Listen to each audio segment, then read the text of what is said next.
Democrats being accused of playing dumb on the surge in crime after Speaker Nancy Pelosi seemed to be unaware of where it's coming from. It's absolutely outrageous. Obviously, it cannot continue.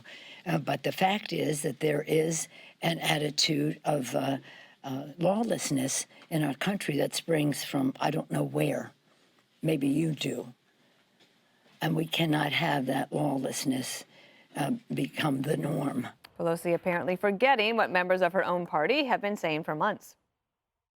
Not only do we need to defund, but we need to dismantle and start anew. Talking about the reduction of our NYPD budget and defunding a $6 billion NYPD budget. So yes, I support the defund movement because this is about the investment in our communities, which have historically been divested.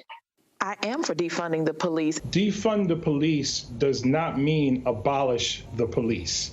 It means a dramatic reduction in the number of police in our poor communities. Wherever would the increase in crime have come from, Judge? I don't even know what to say. These people are living in another planet. What's so disturbing is that inner city crime, where African Americans and minorities live, are hit the hardest when police are defunded, when the anti-crime units, the street crime units are not activated. These people are lying to the American people when they say defunding the police is shouldn't affect, I'm reading here, shouldn't affect the safety. It doesn't mean we don't want public safety. Well, that's hogwash, because if they don't believe that police are providing safety, who do they think is providing the safety? First of all, we've got to get people to make sure that this bail, so-called bail reform, which is a euphemism for let them all out of jail, is repealed, and we go back to bail. And we've got to make sure that all of these laws in California, and we started this with Nancy Pelosi, where she says, I don't know where this came from. Do you? I'm curious as to who she was talking to. But when you have a law in a state that says crime in the amount or theft in the amount of $950 or less is not prosecutable, you have George Soros DAs who are not prosecuting crime, you're going to have lawlessness and you're going to have absolute anarchy and chaos. It cannot change until we change the laws and get rid of these people who, for their own selfish reasons, are deciding or arguing that we're not safe with police as if they're serial racist murderers. They're not. Jesse, on many issues, it seems that they never connect their policy to the outcome.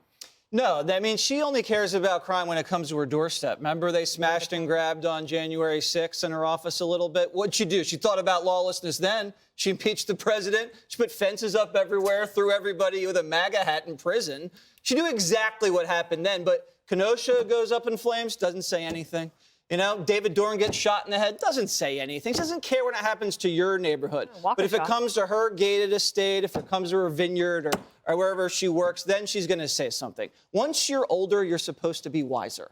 She's been around, the 70s crime wave, the crack epidemic. She saw what Rudy did here in New York City in the 90s. She knows what it takes. The crime bill that Joe Biden did in the 90s, she knows what to do. She's just too busy eating her little ice cream, looking at her stock portfolio. By the way, it's worth $100 million now since she became a congresswoman.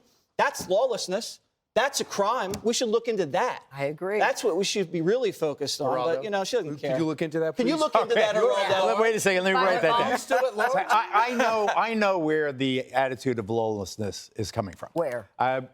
Remember, I used to be married to the daughter of Kurt Vonnegut, the great author of Slaughterhouse-Five and many other novels. He was from a pacifist family. So when he wrote Slaughterhouse-Five about World War II, he wrote about how the soldiers went, and including some of these pacifist soldiers, and they killed the enemy, and the heavens didn't open up as they had been taught the heavens would. There was not a lightning bolt. There was not instant punishment for the sinner who violated the Ten Commandments and so forth. I think that's the problem. There is a disconnect between the act and morality now. There's no consequence anymore because if you don't prosecute, there's no consequence. Someone figures it out, and they say, I can steal that. You've always looked at that Gucci bag in there. Well, just take it. It can be yours. You don't have to worry about the morality of it anymore. You don't have to worry about law and order anymore because it's irrelevant. But Brian, where did the lack of prosecution originate? It originated with all these DAs. It originated in Los Angeles, San Francisco, Oakland, now Chicago, Philadelphia. And we find out with Waukesha, the attorney general there, he's like, I am the grandfather that I gave birth to all these crazy DAs around the country. And of all people, Commissioner Bratton said, don't tell me about the mayor.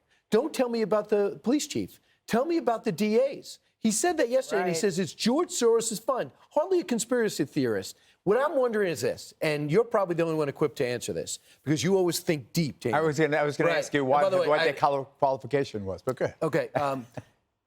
Why is she saying this now? She's, like you said, she's never been dumb.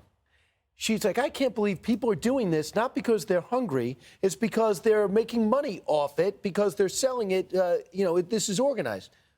We know this already. She knows this already. Well, there's nothing Why is she saying this? There's nothing like a 65% disapproval rating for the Democrats on crime to wake up your Do you think, is she just waking up now? Is it disaster time? San Francisco is so out of control. A reporter asked her about that at her briefing, and she had to answer. But that was when, and she followed Mayor London Breed saying the same thing. So I'm sure they are all because this is a watershed moment. This could change everything. She says it's great that the mayor is doing that, and people are saying, and like they had a press conference today, White House press conference. They said more mayors should be asking that question, and more local officials should be asking that question. Insincere. Totally insincere. That's my point. It's got to come from the top. You want the money, you want DOJ money, you want Byrne grants, you want federal money, then you better start prosecuting crime. You don't prosecute crime, then you don't get the ability to get the federal monies that you need to run your office. Look, these rogue DAs, even if they're not prosecuting crime, they're going over old cases and they're releasing criminals who are convicted felons, convicted many times. They're letting them out. True. They're not even telling the victims. They're just opening up the doors. Do you realize if China and Russia and Iran are three chief enemies, we're going to script the destruction of America? They would get rid of our history, try to work on our foundation, and then make law and order old news. This is our enemy. We are being destroyed from the inside ourselves. Abraham Lincoln said it. He said, if anyone should destroy this country, it will happen from within. Right. He was right. Did you know him, Geraldo? Abraham? We used to hang together, but like Honest Abe, we've been canceled. Right, taken off elementary school. Hey, Sean Hannity here. Hey, click here to subscribe to Fox News YouTube page and catch our hottest interviews and most compelling analysis. You will not get it anywhere else.